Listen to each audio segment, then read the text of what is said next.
Sejam muito bem-vindos a mais uma live de terça hoje, acontecendo numa terça-feira. Então, vamos entrando, vamos sendo bem-vindos. Hoje, live de terça. Hoje a gente vai contar um pouco sobre a experiência do paciente que vai operar, assim, as histórias que a gente às vezes escuta no consultório. E se você quiser entrar aqui para participar também, deixa fazer um comentário, como é que foi sua experiência, pode ser sido comigo, pode ter sido com outro cirurgião, só não pode falar mal, a gente está aqui para dividir experiências boas, experiências bacanas. É claro que a experiência difícil é boa, mas a gente não está aqui para falar mal de outro colega ou de mim, mas nós vamos conversar sobre essa questão de como é que é essa jornada do paciente que entra, que quer operar, como são as fases ali do pré-operatório, do pós-operatório, aquela ansiedadezinha que dá para fazer a cirurgia e depois, quando faz a cirurgia, como é que é no dia da cirurgia, como é que é no hospital. Então, hoje a gente vai conversar sobre essa situação. E aí a Maria está falando, ó, vai fazer cirurgia abdominoplastia agora dia 29, e qual a dica que você dá? Acompanhe aqui até o final, e se você quiser entrar aqui para dizer depois como é que você está, ou tirar uma dúvida, coloca as dúvidas aqui na caixinha. Tem uma câmerazinha que vocês podem clicar ali para pedir para entrar, e daqui a pouco a gente abre aqui, a gente bate um papo, como é que é essa situação, e aí a gente vai tirando essas dúvidas sobre como é que é a parte da cirurgia plástica.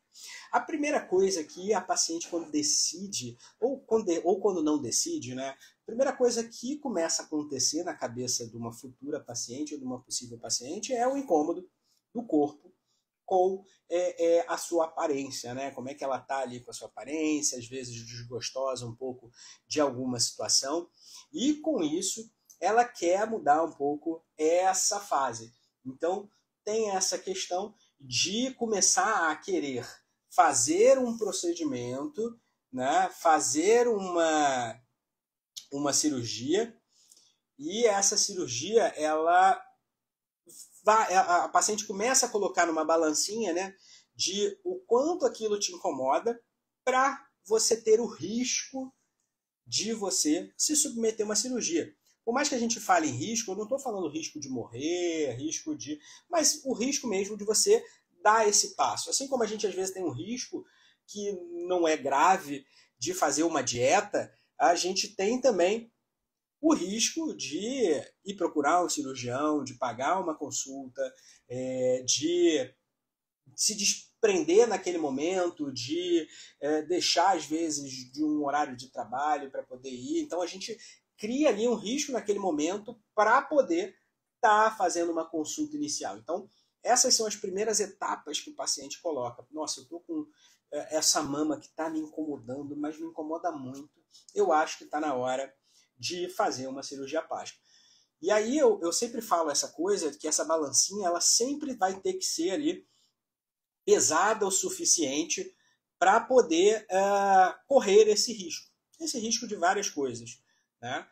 O quanto te incomoda, né? O quanto você deixa de fazer as coisas. Eu sempre brinco aqui que é o quanto a gente deixa de ir na praia, o quanto a gente deixa de colocar um vestido mais coladinho, né? A Nívia tá falando, ela odeia a pochetinha, né? E às vezes a pochetinha, que é aquela gordurinha que fica ali ao redor do umbigo, embaixo do umbigo, ela acaba acumulando, e aí você bota um vestido mais coladinho, você bota uma roupa mais justinha, ou bota um biquíni, começa a aparecer e aquilo ali te incomoda. Por mais que às vezes não pareça incomodar as pessoas, por mais que a gente queira achar que aquilo ali está chamando a atenção, as pessoas estão olhando, estão achando que você é deformada ou que você está fora do peso.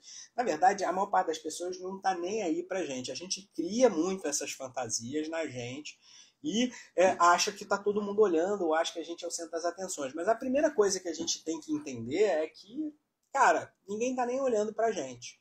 Na verdade, essa questão tem que ser para a gente mesmo.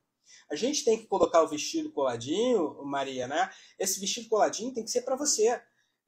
Quando eu tô eu oscilo um pouco do peso, porque como eu viajo bastante, então manter uma dieta e rotina de exercício é mais chatinho.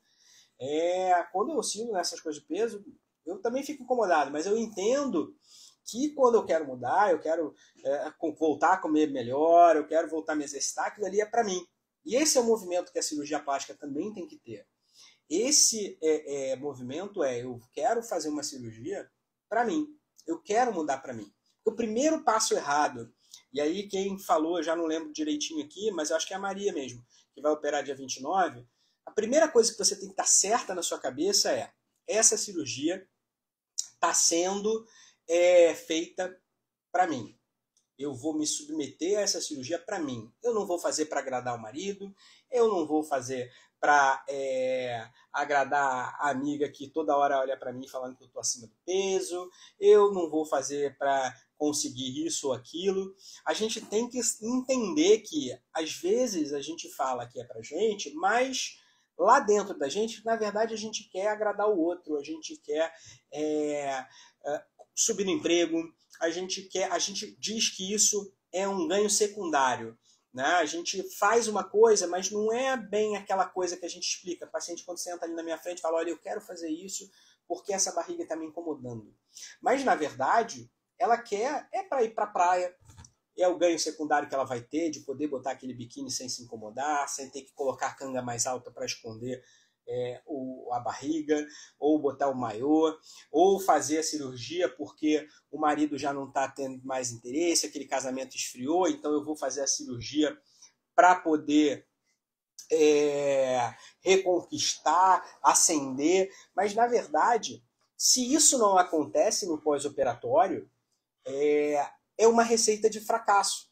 Né? Então, imagina você que vai se submeter a uma cirurgia e que essa cirurgia não é para você causar inveja na amiga, é para você reconquistar, acender de novamente a chama da paixão, é para você subir no emprego. E se nada disso acontece depois de você ter passado pela cirurgia, ter se submetido ao pós-operatório, e isso não acontece, isso vai acabar te frustrando. Né? Então, por isso que o primeiro passo para fazer uma cirurgia plástica é você estar muito certo do que você quer com a sua cirurgia e que você tem que entender que aquilo ali é para você.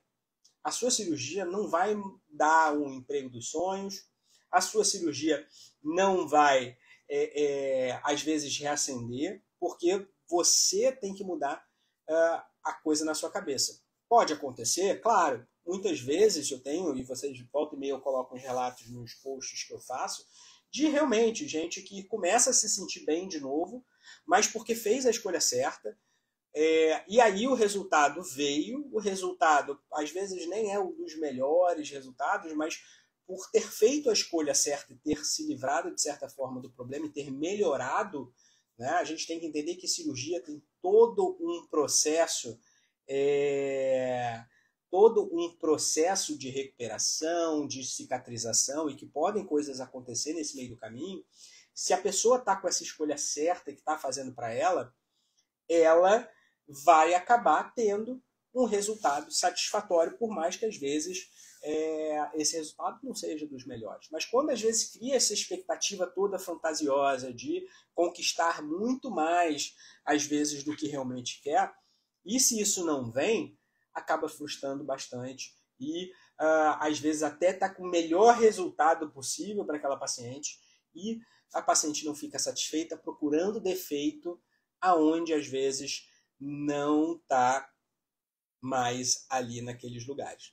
Tá? Então essa é a primeira coisa, é entender que os defeitos podem acontecer, mas se você estiver ali alinhado, se você está sabendo por que você está fazendo, você vai estar muito mais forte, muito mais preparada psicologicamente para a sua cirurgia. Beleza? Então essa é aquela primeira coisa, é fazer a escolha certa. E aí vem a escolha, claro, de tomar aquele primeiro passo de ir à consulta do cirurgião.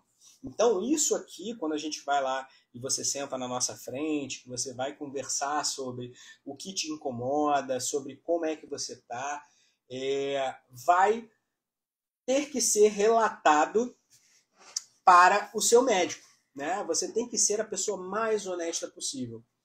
Eu sei que às vezes o marido quer ir junto, às vezes você leva a amiga, mas às vezes isso atrapalha muito mais do que ajuda, porque por mais que o médico esteja ali, às vezes você não tem ainda uma intimidade com o médico, é muito mais fácil às vezes você pontar quais são os seus objetivos verdadeiros com a sua cirurgia quando você não tem ninguém do seu lado. Tá? Você pode até levar, mas na hora de entrar na consulta, na hora de conversar com o médico, às vezes uma privacidade é bem bacana. Tá? Então eu acho isso muito. É claro que tem pessoas que não têm tanta vergonha e que conseguem conversar na frente de todo mundo, mas isso tem que ser extremamente, a relação do médico com a paciente, ela tem que ser extremamente sincera, porque isso faz, primeiro, você confiar mais no médico, o médico aceitar o desafio que é causar essa transformação na sua vida, e assim vocês criarem ali essa corrente para você chegar no seu resultado. E aí, ser sincera ajuda muito. E assim, a Maria falou que foi, né, sozinha depois, mas é muito importante que talvez na primeira consulta, o primeiro contato, o primeiro vínculo seja o mais importante. Nas consultas subsequentes, porque é até mais fácil depois de você levar o marido que está preocupado e que quer fazer pergunta para o médico, é extremamente importante isso. Ou ele está ali, entrar num segundo momento da consulta, né?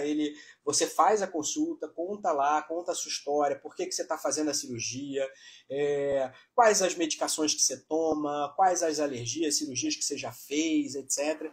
Então é bem importante você ser o mais sincera possível, não esconder nada, porque isso também vai ter impacto com a sua cirurgia, com a sua saúde. Então, por exemplo, os remédios que você toma, é muito comum, às vezes, esconder as medicações, porque acha que a cirurgia não vai rolar por causa de toma X remédio ou Y, que já tomou, que toma remédio para emagrecer e não quer contar para o médico. Então isso pode ser muito grave, e hoje a gente vê muitos problemas na mídia. A gente teve agora há pouco tempo, que provavelmente está caminhando para isso, aquela cantora famosa lá no Nordeste, que fazia uso crônico de medicação para emagrecimento e acabou tendo a sua saúde extremamente prejudicada e depois veio a morrer. É extremamente importante isso. Então, você deve mesmo ser o mais sincero possível, e às vezes um marido, um irmão, um parente ali, naquele primeiro momento, pode atrapalhar. Se o marido quer participar, você pede, olha, guarda aqui na sala de espera, eu vou conversar, daqui a pouco você entra. E aí é normal o marido fazer pergunta pra gente, perguntar como é que vai ser. O marido normalmente, ou o parente, ele está muito mais preocupado com a segurança do que a própria cirurgia em si. Né? Onde é que vai operar, como é que é, quanto tempo de cirurgia, quais vão ser os cuidados do pós-operatório que a gente precisa ter. Então isso é bastante importante e faz parte, mas naquele primeiro momento, às vezes constrange o próprio paciente e não conta toda a verdade. Então, essa é a primeira coisa. Então, sejam as mais sinceras possível. Se você chegar lá e está fazendo a cirurgia para agradar o marido, fala para o médico, olha, eu estou querendo fazer porque meu casamento está ruim, eu quero melhorar, eu quero apimentar. E aí o cirurgião vai ser sincero com você de que se você vai ter o ganho ou não. É claro que não vai ter a bola de cristal para saber se isso vai salvar o seu casamento, mas ele vai ser sincero para você, dizendo que você vai ter melhora ou não com aquela cirurgia e entender os reais motivos que você está fazendo, até para te orientar da melhor forma. E não fiquem chateadas, que às vezes acontecem de cirurgiões, eu faço muito isso, de mandar, de pedir para emagrecer antes da cirurgia, de ter que se preparar para a cirurgia e que você vai ter que criar um outro planejamento para poder operar, porque isso é para você obter o seu melhor resultado no pós-operatório. Então, às vezes, está acima do peso, está um pouquinho mais cheinha, vai atrapalhar no resultado. Hoje mesmo, várias perguntas de pacientes que fizeram ou que viram outros resultados, por exemplo, de abdominoplastia, de pacientes que operaram acima do peso e que ficaram igual o Bob Esponja no pós-operatório, com aquela cintura quadrada, ou ficaram com aquele estômago alto, e aí o resultado não é tão agradável, né? E aí isso vai impactar muito no seu pós-operatório. Então, eu brinco com as pacientes que é um investimento é praticamente um investimento financeiro. Você pode fazer um investimento financeiro para você ter um retorno grande, né? Então, você com calma, devagarzinho, e vai investindo aos pouquinhos, então você vai emagrecendo aos pouquinhos, com saúde, e quando você vai operar, que você faz o investimento, vai retirar, você vai retirar o seu melhor resultado. Agora, você quer fazer o investimento que você tem um retorno rápido, às vezes esse retorno é um retorno de risco. E aí você não vai ter o resultado, às vezes, que você quer, porque você quis queimar a etapa, você quis fazer atalhos, né? Operar com a esperança de que você quer emagrecer na cirurgia. E aí, de novo, aquela conversa com o cirurgião é extremamente importante, porque se seu objetivo for emagrecer com a cirurgia, por mais que você esteja fazendo isso para você, de novo, a gente está fazendo para mim, é a primeira escolha que você tem que fazer. Eu estou fazendo a cirurgia plástica para mim, não para ninguém. E segundo, que você tem que ser sincero com isso. Então, quando você chegar lá e falar, eu vou fazer a cirurgia porque eu tô gordinha e quero emagrecer, ou eu tô acima do peso e quero emagrecer. Se você é sincera a esse ponto de falar isso para o seu cirurgião, ele vai te explicar que cirurgia plástica não serve para emagrecer. É muito comum, se tiver alguém aqui que já operou, pode colocar aqui. Se você saiu com o mesmo peso que você operou, normalmente as pacientes vão sair com peso um pouco a mais do que começou a cirurgia. Por quê? Porque vai inchar, vai reter líquido, vai ficar mais tempo paradinha, vai inchar demais, e isso vai refletir na balança. Gordura, por mais que a gente tire, a gordura não pesa a mesma coisa que um músculo, por exemplo. Então, normalmente, você não vai ter aquele emagrecimento que você espera, de certa forma. A cirurgia plástica, ela é como se fosse uma escultura mesmo. Por isso que às vezes leva o nome, ali a gente tem a lipo, de lipoescultura, mas na verdade o cirurgião plástico, ele não vai emagrecer, ele não vai tirar gordura no corpo inteiro, ele vai esculpir certos lugares, ele vai tirar um pouquinho de alguns lugares, e às vezes até colocar em outros, para dar a forma ao corpo. É igual lá o escultor vai pegar lá o martelo e o cisel, vai bater na pedrinha e tirar aqueles pedacinhos na região da cintura para poder fazer aquela cintura mais curvinha. O cirurgião faz isso, mas ele vai tirar somente para esculpir e não para te emagrecer. Então, essa escolha de você fazer, ser sincera e entender tudo que pode ser um resultado possível para aquela cirurgia com você é importante, para entender que a cirurgia ela vai te dar um resultado possível para aquele corpo que você está no momento que você estiver operando. Tá? E também sofrer todos os processos cicatriciais. Então a gente precisa cicatrizar, a cicatrização ela pode acontecer demais, então fazer aquelas cicatrizes ruins, como o queloide, como a cicatriz hipertrófica, pode ficar uma cicatriz ótima, que é o que a gente sempre quer, mas isso tudo está ali dentro do bolo da cirurgia plástica. Então, por isso que o psicológico ele tem que estar extremamente preparado para poder passar esse momento da cirurgia plástica. E aí a gente fez fazer os exames adequados, o médico vai lá pedir depois da consulta, quando marcar, no tempo adequado, cada médico tem ali o seu tempo, eu gosto que os exames eles estejam mais perto possível da cirurgia, né? Então, fazer eles num bom laboratório, onde os resultados são confiáveis, levar os exames, evitar medicações que o médico não saiba que você comece a tomar. Então, por exemplo, está chegando a data da cirurgia e eu vou operar em janeiro. Isso sempre acontece. Eu vou operar em janeiro, mas eu fiz a consulta lá em novembro, estava dentro do peso, mas no Natal, nossa, na ceia de Natal e Réveillon, eu enfiei o pé na jaca, ganhei 3, 4, 5 quilos, e aí vou operar e eu passei agora do meu peso, como é que vai acontecer? E aí você inventa de tomar algum remédio para ajudar a emagrecer ali naquela reta final para você voltar e você não conta para o seu médico. Isso pode ser extremamente ruim para você. Então, de novo, não começa nenhuma medicação, mesmo que seja suplemento, vitamina, isso tudo pode atrapalhar e tornar a sua cirurgia muito mais grave do que ela poderia ser, né? De um risco controlado para um risco maior do que a gente tem a necessidade. Então, nada de começar a medicação por conta própria também no pós-operatório, tá? Ali no pré-operatório antes da cirurgia. Aí você fez o exame, levou, tá tudo ok, os exames estão todos ótimos, você vai para a cirurgia no dia.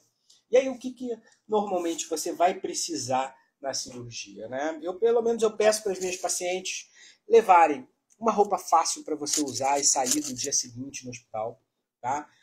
Às vezes peço para levar as coisas de uso pessoal também. Os hospitais têm, né, toalha, uma escova de dente descartável, pasta de dente, mas você tem o seu, que você está acostumado, a escova de dente, a pasta de dente que você está acostumado, porque às vezes no pós-operatório pode dar um pouco mais de enjoo quando você for escovar os dentes, com uma pasta diferente, que às vezes não tem um gosto muito agradável. Então, as coisas de uso pessoal você leva a sua escova de cabelo que você gosta, leva então uma camisola se você for querer colocar ali depois da cirurgia, para passar o dia no hospital. Isso tudo você pode fazer à vontade, para você se sentir o mais confortável possível e que vai ser um momento de fragilidade sua. Então, quanto mais confortável você tentar estar naquele momento, melhor você vai estar e mais preparada para você. Então, é bastante importante isso. No dia seguinte, uma roupinha bem larguinha, de preferência um vestidão, para você vestir fácil, que entre pela cabeça, para você não ter que fazer muito esforço, dependendo da cirurgia. As cirurgias mais antigas, quando fazia mama, não pode levantar o braço, hoje já pode, então, mas é desconfortável às vezes usar um topzinho muito justo. Então, sempre uma roupinha mais larga para você botar no dia seguinte, que vai esconder uma cinta, um sutiã maior, vai ajudar bastante a você também para poder ir para casa para o dia seguinte. Basicamente isso. Fora isso, você só precisa se levar para a cirurgia. Lembrar sempre de respeitar o tempo de jejum que o médico e anestesista pedir para você, que isso é importante para a segurança da sua cirurgia também. Né? E aí você vai chegar lá no hospital, vai fazer os trâmites de internação, preencher aqueles papéis do hospital e vai para o quarto ou vai para o pré-anestésico, né? Onde o médico vai marcar você, vai conversar, tirar as últimas dúvidas, o anestesista vai conversar com você. Então, esclarece as dúvidas, diz que está com medo, diz que não está com medo, diz que está com fome, que é o mais comum que você vai estar ali no pós-operatório. E isso é extremamente importante no pós-operatório. Vou chegar lá, Maria, mas é bastante importante também. E antes da cirurgia também, tá? Uma cirurgia, uma pele bem hidratada, com boa elasticidade, né? E às vezes peles de qualidade ruins, elas podem melhorar um pouco e o resultado vai melhorar depois. Acho que voltou, deu uma pausinha, mas a gente voltou.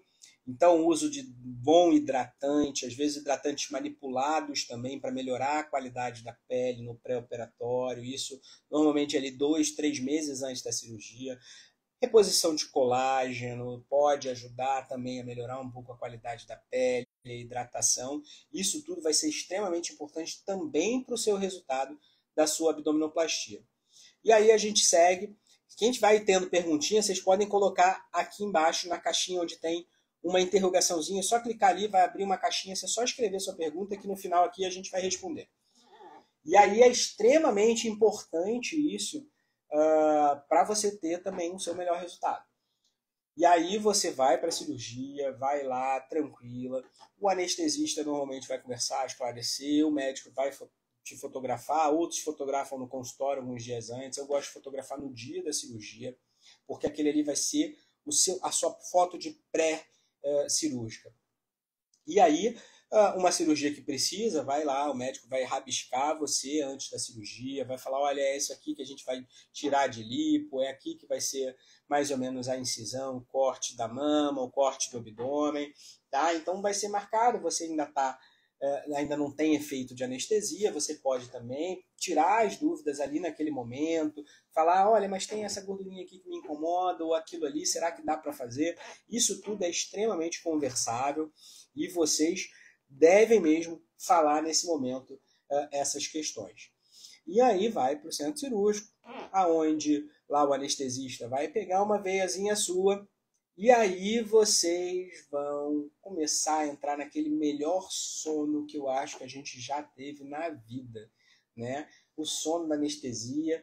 O ideal é que você sempre tente pensar em coisas boas naquele momento inicial da anestesia, porque isso cria um eco no seu subconsciente, e isso vai fazer com que esse sonho da anestesia seja o melhor possível, né? Uma parte das vezes a gente não vai nem lembrar direito, mas se você puder influenciar isso, sempre tenta pensar coisas boas, que isso vai te ajudar extremamente bem nesse momento. Você vai acordar bastante tempo depois. A anestesia, ela cria um efeito que a gente chama de efeito hipnótico. Mas aí de hipnose eu ficar hipnotizada e eu vou fazer tudo que me manda? Não, não é isso. Nem a hipnose faz isso. Tá? Inclusive, para quem não sabe, eu tenho formação em hipnose, mas para entender o que é, etc. Mas a hipnose, a gente não consegue na hipnose controlar a outra pessoa. E na anestesia, esse efeito hipnótico também não é isso. Você vai ficar controlável, vai ser influenciável por outra pessoa. Na verdade, o que acontece é que esse efeito hipnótico, ele é um efeito que apaga essa sua memória recente. Aquele momento depois da cirurgia, ele impede as memórias fixarem. Então é muito comum, se você já acompanhou alguém que operou, que às vezes está ali ainda sobre o finalzinho do efeito da anestesia, a pessoa não lembrar e perguntar várias vezes a mesma coisa.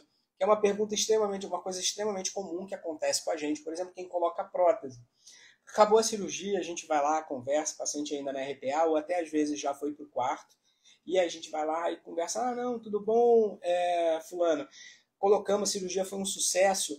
Aí pergunta, mas qual foi a prótese que colocou? Colocou a 320? Não, colocou uma 320 mesmo, deu direitinho, ficou bonito, ficou ótimo, beleza. E aí, daqui a 2 minutos a gente começa a conversar em outras coisas, mas e a prótese? Qual o tamanho? Colocou 320 porque a pessoa não consegue fixar naquele momento, tá? Isso às vezes é muito comum na cirurgia plástica. Toda cirurgia, o que a gente tem que entender, Maria, é o seguinte. A Maria está perguntando por que existe o frio no pós-operatório, né? O que acontece? A sala de centro cirúrgico, o centro cirúrgico, ele tem que ter uma temperatura um pouco mais baixa do que a temperatura ambiente, porque isso diminui a proliferação bacteriana, tá? Então essa diminuição da proliferação bacteriana é muito boa para a sua cirurgia, para não acontecer infecção. Só que a cirurgia plástica é uma cirurgia que a gente precisa estar com uma área do corpo exposta. Então, se você vai fazer uma lipo, você precisa de estar com toda aquela área onde vai ser submetida exposta. Os campos cirúrgicos são aqueles panos estéreis que a gente cobre a paciente, e nessa área não vai estar coberta. E a gente lava a paciente com uma solução para diminuir a quantidade de bactérias na pele, né, para evitar a infecção. E esse é um líquido já também frio, então a gente já dá, às vezes, uma diminuída na temperatura da paciente. E no ar-condicionado da sala, com essa área exposta, é normal a temperatura corporal da paciente cair. E a anestesia impede com que a paciente trema, porque quando a gente está com frio, o que acontece? Quando a gente vai lá no sul, eu tenho muito paciente de Cuiabá, que é paranaense, etc., que sai de Cuiabá num calor de 40 graus e vai para Curitiba, por exemplo, a 5 graus. Quando a primeira coisa que a gente vai fazer e a gente não está bem agasalhado é tremer. Porque o que o corpo faz? Ele treme, ele cria movimento, cria contração para aumentar o metabolismo e a nossa temperatura corporal subir. Na anestesia, esse reflexo do tremor ele é bloqueado. Então a gente não tem muitos mecanismos de defesa para aumentar a nossa temperatura. E aí a temperatura corporal cai. Não chega a ser uma hipotermia, mas a temperatura fica mais baixa. E aí no pós-operatório, quando a anestesia passa, vem o reflexo de volta. E como a temperatura corporal está mais baixa, O que o corpo faz? Ele aumenta a intensidade desse reflexo e aí dá aquele tremor, aquele frio bem intenso e um pouco desconfortável, tá? Então hoje a gente já usa aqueles aquecedores durante a cirurgia para diminuir, mas isso acontece algumas vezes. Mas continuando.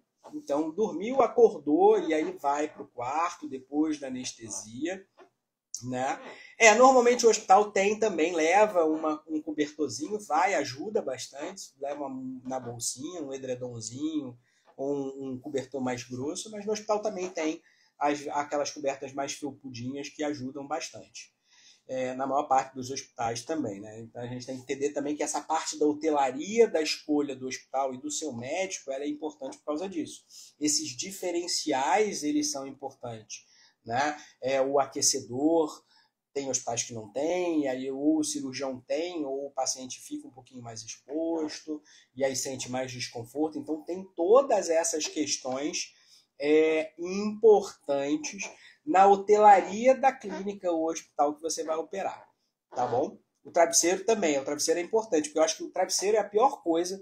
Eu que durmo muito em hotel, eu e a doutora Jane, quando a gente está indo para Cuiabá, e a gente ainda não está estabelecido, então a gente ainda está nessa ponte aérea Rio-Cuiabá, a gente fica à mercê dos hotéis. Então a gente vai classificando os hotéis à medida que é o conforto da cama e travesseiro. E travesseiro que não é o nosso, que a gente está acostumado a dormir todo dia, é a pior coisa do mundo. A cama a gente aceita, por mais molenguinha que seja, ou por mais dura que seja, mas travesseiro, nossa senhora. Então travesseiro pode ser outra coisa que vai te deixar confortável nesse primeiro momento. E aí, então, você submeteu a cirurgia, vai estar inchada. Quando você ver a sua primeira vez a sua cirurgia, muitas vezes no dia seguinte, ou você pode, se você operou a mama, o relance, que você vai olhar para baixo ali, quando você estiver acordado, entender que aquilo ali já não é mais o seu resultado. Aquilo ali é a sua mama inchada, é o seu corpo roxo, ele está mais ali deformado. Então, tem uma fase, eu brinco que sempre existem fases no pós-operatório de aceitação ali, as fases do que a paciente passa no pós-operatório. E a primeira coisa que a paciente, quando vê a cirurgia, é perguntar para ela, por que eu fiz isso? Nossa senhora, tô toda aqui roxa, tô inchada, tô feia. A primeira coisa que fala, tô feia, tô deformada. Então essa primeira fase de não aceitação, de questionar por que fez, ela é extremamente importante. E aí é extremamente comum. E aí a gente volta lá naquela fase inicial de estar bem preparado psicologicamente para entender que isso vai acontecer e que isso vai passar, né? E aí depois vai para a fase tá começando a desinchar, não quero que desinche, tava bonito minha mama grande, né? Quando é no corpo, querem que desinche mesmo, mas na mama às vezes começa a desinchar, não, tava ótimo. E aí a mama ganha forma, fica bonita, e aí chega na fase da aceitação. Então essa montanha russa de emoções é extremamente comum no pós-operatório. E entender que isso vai acontecer. A maior parte dos pacientes que se submetem hoje, grande a maioria são mulheres, né? O homem ainda é um percentual pequeno, mas é entender que a mulher ela fica muito mais fragilizada e é normal também o descontrole, às vezes, hormonais por causa da cirurgia e intensificar essas emoções. É igual a gravidez. Mulher grávida é extremamente emotiva, né? Tem aqueles hormônios liberados, etc. Na cirurgia, ela acaba também acontecendo isso. Dá um descontrole e dá também ali uma perda dessa sensibilidade, às vezes tão apurada. Então as emoções elas sofrem ali uma montanha russa e entender que isso pode acontecer. Tá? Então também está forte psicologicamente, preparada para as escolhas que você fez antes, vão diminuir esse questionamento que você está fazendo depois do pós-operatório. Por mais que a gente tenha todas as questões de medicação, de novas técnicas que trazem um pouco mais de conforto, entender que cada paciente passa um pós-operatório diferente do outro.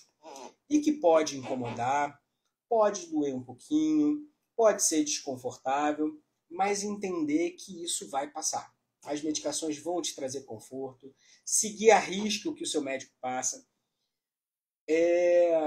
evitar entrar nesses grupos de cirurgia plástica para explicar o que você está sentindo ou o que você está sentindo, porque você vai ter sugestões de coisas para fazer que não são, às vezes, a melhor coisa para aquela sua cirurgia, que podem, inclusive, prejudicar o resultado da cirurgia, como tomar alguns remédios, tomar alguns chás.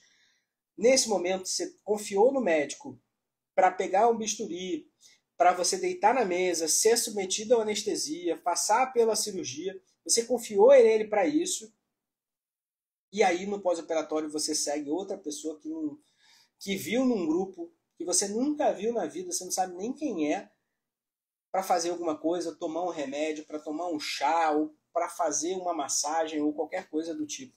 Não, segue seu médico à risca. Que inclusive isso pode ter resultado no seu pós-operatório e até atrapalhar na eventualidade de alguma complicação ou coisa do tipo, se você não seguiu à risca o que o médico te mandou fazer. Então, segue, confia, tira dúvidas. Pelo menos as minhas pacientes têm acesso ao meu telefone, me mandam mensagem com as meninas que trabalham comigo.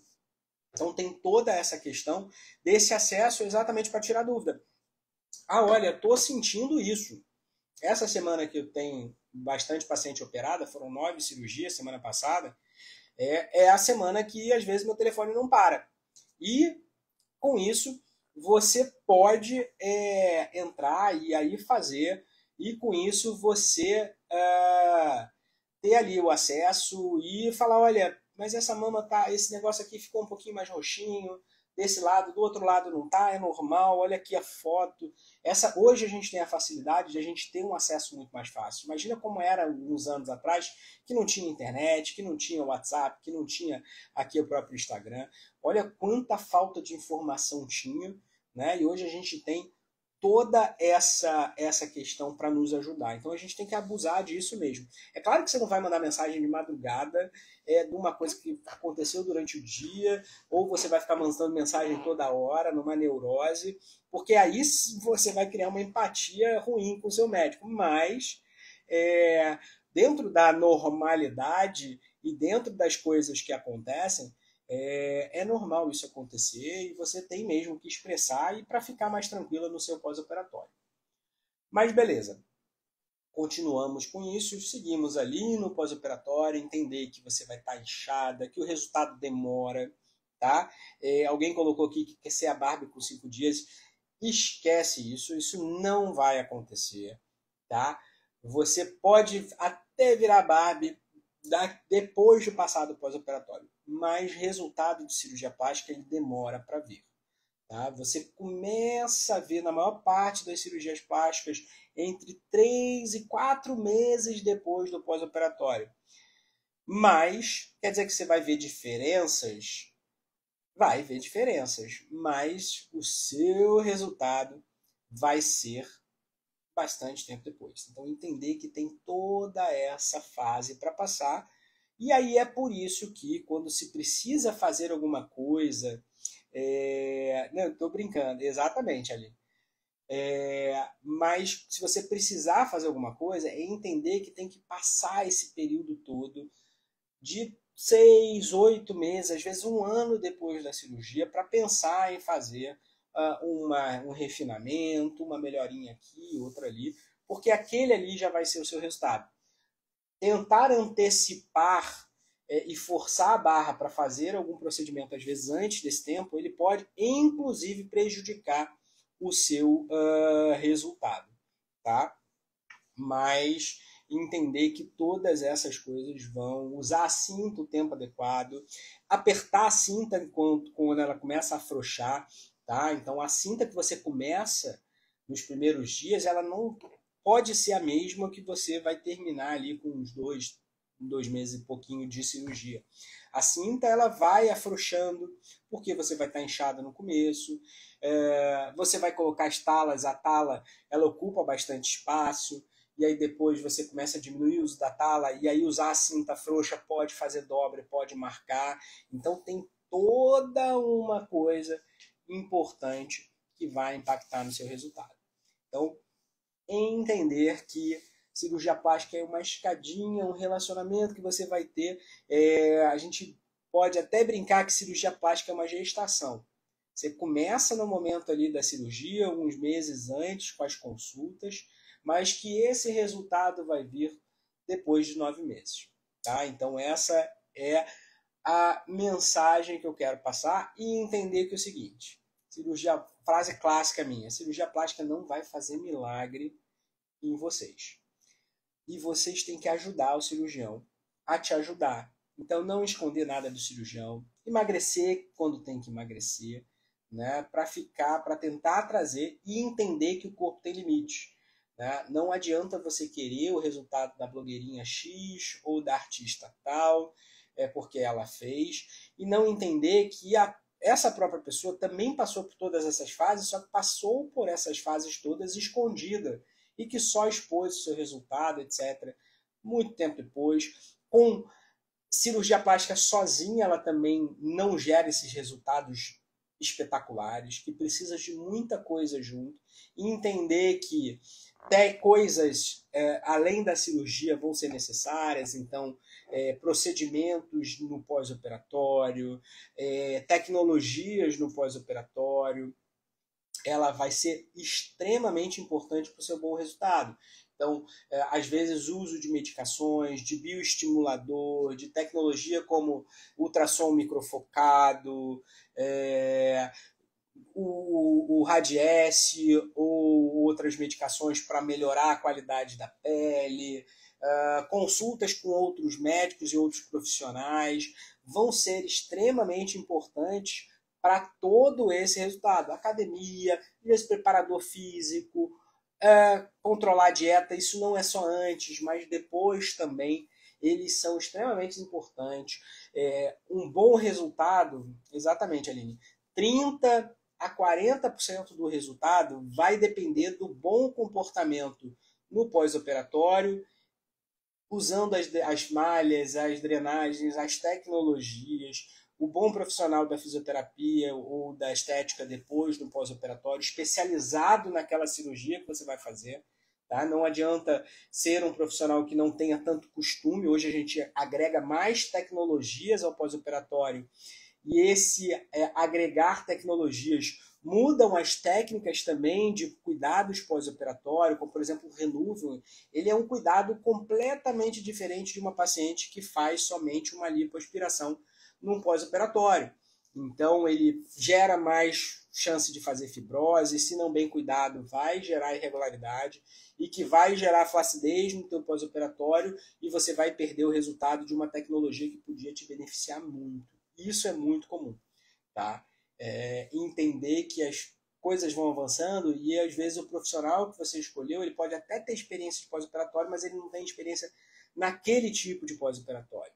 Entender quais são as pessoas que ele cuida, confiar nos profissionais que o seu cirurgião também indica, se não tem equipe própria. Por exemplo, eu não tenho uma equipe própria que trabalha no meu, que é funcionária, colaboradora minha, mas a gente tem os nossos parceiros que a gente confia. Por exemplo, aqui mesmo está uma delas, né? Vocês viram aqui como Cura Estetique, mas é a Wânia, uma enfermeira extremamente boa, que tem uma equipe extremamente competente, que trabalha também com a gente com as indicações, a gente indica no pós-operatório, porque também tem uma experiência com esses pós-operatórios, com as novas tecnologias, com as novas técnicas, por exemplo, a prótese de recuperação rápida, os exercícios que precisam fazer no pós-operatório. Né? Então, essa evolução, um profissional que está sempre mantendo atualizado, é extremamente importante. Tá? Então, essa era a mensagem que eu queria deixar para hoje. Eu vou aqui nas perguntinhas, se vocês tiverem perguntas. Se alguém quiser entrar aqui para perguntar, pode botar na caixinha. Aqui no chat, às vezes, fica difícil porque fica subindo e a gente não consegue fazer, não consegue ver adequadamente, mas vocês estando aqui, vocês podem colocar. Temos aqui algumas perguntinhas que foram feitas aqui na nossa live e eu vou respondê-las, né? Então a Rafa perguntou se a abdominoplastia ela pode associar com qual outro procedimento no mesmo dia. É muito comum a abdominoplastia, principalmente hoje com a abdominoplastia de definição, né? Abdominoplastia HD, abdominoplastia de alta definição, é muito comum, tá? E até necessário a gente associar com a lipoaspiração. E também tecnologias como o Vaser, né, como a lipo ultrassônica, o Vibrolipo, o próprio Renuvium na abdominoplastia, é uma combinação extremamente boa.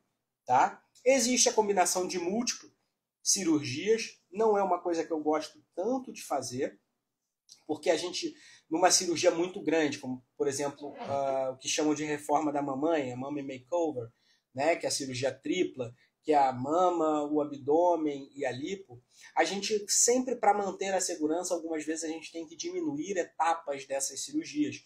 E aí a gente acaba diminuindo a extensão da lipoaspiração, e essa extensão da lipoaspiração, ela pode também não dar um resultado tão adequado. Então, às vezes, associar muito cirurgia porque vai achar que o pós-operatório vai ser melhor, pelo que vai ser uma vez só. Pelo contrário, o pós-operatório é muito pior quando a cirurgia é toda associada.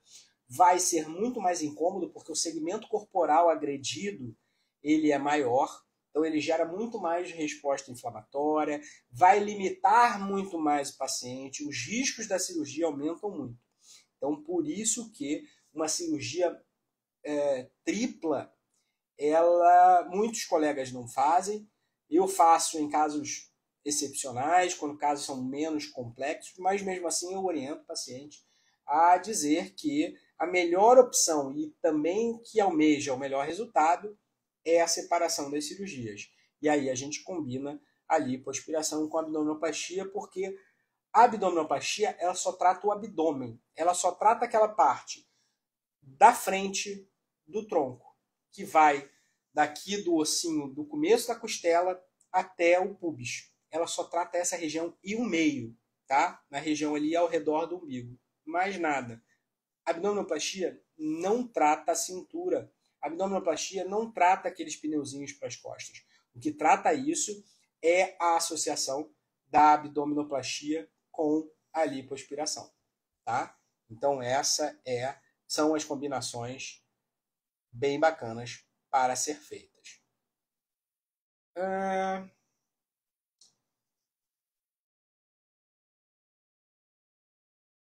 A Aline está falando aqui que queria ter esse sono na anestesia porque não consegue. Porque isso muitas vezes também é escolha. Existem anestesistas que não gostam de sedar tanto o paciente, que fazem com uma sedação mais leve, e os bloqueios, que são aquelas espetadinhas nas costas, ou o hack, ou a peridural. Isso vai muito das escolhas dos anestesistas. Hoje, os anestesistas que eu tenho trabalhado mais têm optado muito mais pelas anestesias, uma sedação mais importante, ou anestesia geral, né? Então, deixando o paciente... Eu acho que este momento é extremamente importante para o paciente ficar o mais dormindo possível. A anestesia da cirurgia plástica não é uma anestesia interativa, o paciente não precisa participar da cirurgia. Então, mas a anestesia é a escolha do anestesista. A gente não, como ele é o médico que cuida dessa parte, ele é quem intervém nesta anestesia. Mas eu também acho que é o sono muito bom, né? A Miriam está aqui para dizer que a anestesia é o sono mais gostoso possível para ser feito.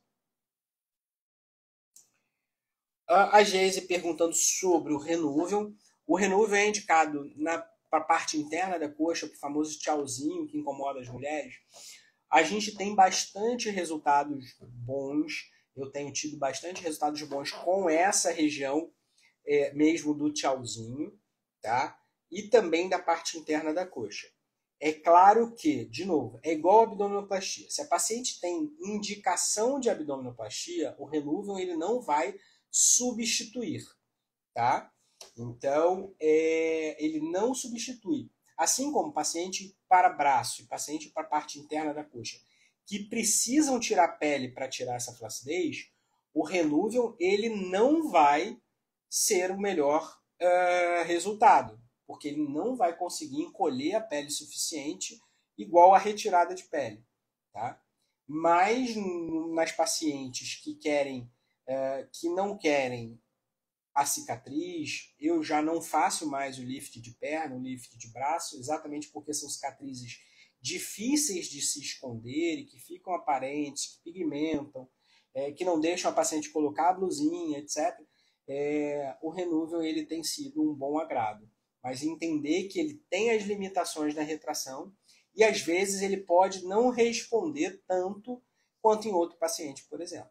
Mas ele tem tido bons resultados nessa região. E você perguntou aqui também, eu acabei de ver ali falando, por que a pessoa é entubada na cirurgia. Então, quando a anestesia a escolha da anestesia é a anestesia geral, o que a anestesia geral faz? Parte das medicações usadas são o que a gente chama de bloqueadores neuromusculares. O que essa palavra difícil quer dizer? É que o bloqueado é uma medicação que vai bloquear os seus músculos. Os músculos vão ficar paralisados. E como é que a gente respira? A gente respira através da musculatura do tórax. Os músculos contraem para a gente poder inspirar. Então, os músculos que estão ali entre as costelinhas, eles vão contrair, eles vão fazer a função deles, eles contraem e eles abrem o tórax. Então, o ar entra lá para dentro.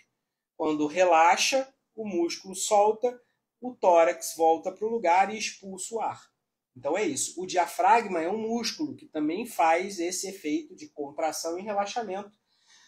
Para entrar, contraiu o diafragma, soltou, e aí o ar entra e sai.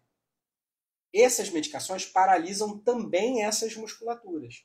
Então a intubação é para a máquina poder fazer esse efeito de respiração para você. Então a gente precisa na anestesia geral o ventilador mecânico, né, que é ali que vai fazer essa troca de respiração para você. Então por isso que precisa de ser intubado. Todo mundo hoje tem medo da intubação por causa do Covid. Eu sei que você está me perguntando isso porque até antes do Covid ninguém nem se preocupava o que era intubação. Intubar numa anestesia é um procedimento extremamente comum, é um procedimento que é feito há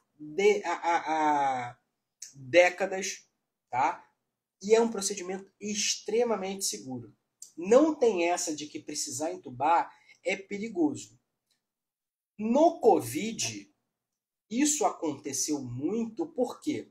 Porque a falência respiratória que o Covid causa é muito importante, que você precisa da máquina e não por causa da medicação.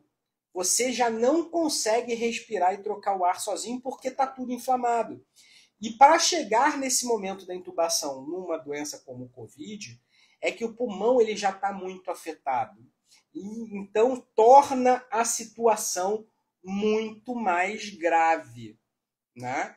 E aí é por isso que a intubação no Covid normalmente é aquele momento muito mais perigoso, porque tem uma inflamação muito grande, as trocas gasosas, o ar já não troca com tanta eficiência, o oxigênio não consegue passar naquela barreira inflamada do pulmão. E aí você precisa de uma máquina para tentar te ajudar a respirar ali naquele momento. Diferente da anestesia geral, que é um remédio que tem um efeito que é completamente controlável, que passou o efeito, você volta a respirar normalmente.